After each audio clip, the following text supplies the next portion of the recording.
O 1º de maio teve origem no final do século XIX por iniciativa da Segunda Internacional Socialista, antes da adaptação à democracia burguesa e à capitulação na Primeira Guerra Mundial. O objetivo era celebrar a solidariedade internacional na luta contra os patrões. A data foi escolhida para relembrar a greve dos operários de Chicago pela redução da jornada de trabalho e que foi duramente massacrada. No Brasil virou símbolo a greve geral de 1917, que começou no dia 1º de maio e durou 30 dias, mobilizando dezenas de milhares de trabalhadores em São Paulo. A partir daí, tornou-se comum a realização das greves no 1º de maio, e em 1924 essa data passou a ser feriado nacional.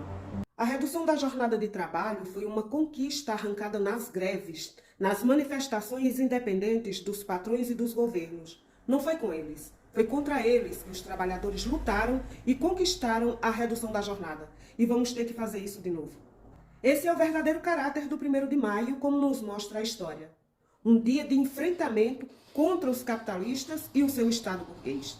Várias centrais sindicais há tempos vêm abandonando o sentido real desta data e vêm fazendo o que faziam os pelegos desde o governo de Getúlio Vargas, que é celebrar o 1º de maio numa festa onde junta no mesmo palanque os governos, os empresários e os trabalhadores. Neste 1º de maio de 2023, as maiores centrais sindicais, como a CUT, Força Sindical, CTB e o GT, convidaram para o seu palanque, além do presidente Lula e o seu vice Geraldo Alckmin, Arthur Lira, presidente da Câmara dos Deputados, Rodrigo Pacheco, presidente do Senado, e Tarcísio de Freitas, governador do estado de São Paulo, além do financiamento do ato que será feito por empresas privadas e bancos. Estarão no mesmo palco as vítimas e os seus algozes. Lira e Pacheco foram responsáveis por encaminharem e votarem todas as medidas de ataques à classe trabalhadora durante o governo de ultradireita de Bolsonaro. Já o governador Tarcísio está colocando à venda as empresas públicas de água, as linhas de trens e metrôs para empresas privadas, investindo no aumento da violência policial contra a população negra e pobre nas periferias.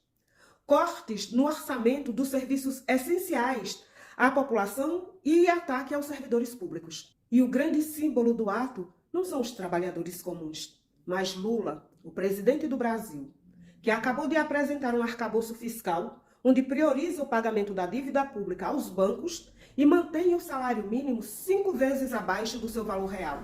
E ao mesmo tempo em que entra com um pedido no Supremo Tribunal Federal para que não aumente os juros sobre o FGTS dos trabalhadores em meio a uma inflação galopante.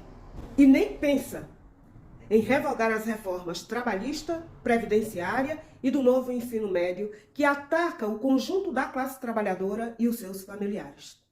Mas há também as organizações que mantêm a tradição das origens do 1º de maio.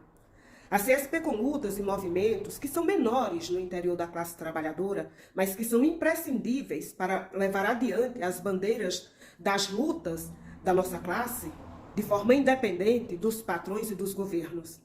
Nesses atos estarão os militantes do PSTU. Que a história resista. Que seja forte o 1º de maio, dia de luta e de solidariedade internacional entre os trabalhadores. Que sejam vitoriosas as lutas dos trabalhadores franceses contra a reforma da Previdência do governo Macron, dos trabalhadores ingleses por melhores condições de trabalho na saúde, a luta popular e operária ucraniana na guerra em defesa da soberania do seu país contra a Rússia de Putin, mas também contra a OTAN.